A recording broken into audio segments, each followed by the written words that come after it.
अगर आप भी चाहते हैं बिट्टू मलंगिया इंटरटेनमेंट का ऑडियो वीडियो सबसे पहले आप तक पहुंचे, तो लाल बटन को दबाकर चैनल को सब्सक्राइब करें और बेल आइकन दबाना ना भूलें। अखन अहाँ सब सुन रहल छी मलंगिया रिकॉर्डिंग स्टूडियो के शानदार प्रस्तुति। Mix by DJ Kanchan Raj Muzaffarpur.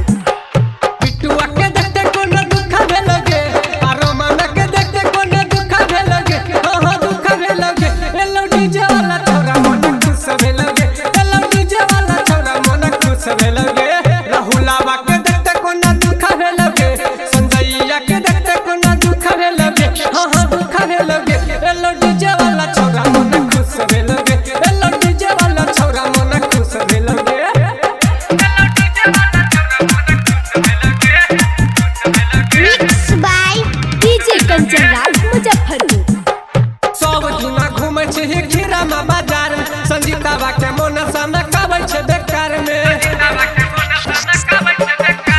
सब दिन घूमै छी खीरा में बाजार में। संजीतावा के मोनसा में काबै छे बेकार में।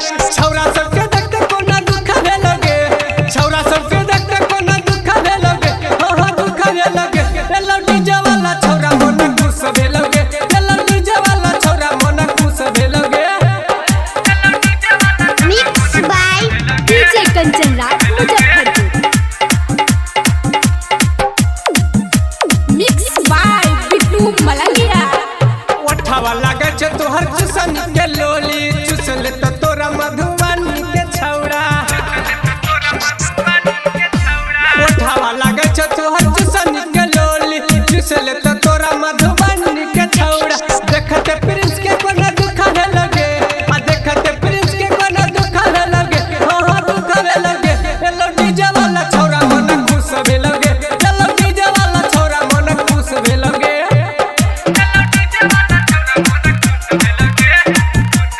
Mix by DJ Kanchan Raj Muzaffarpur.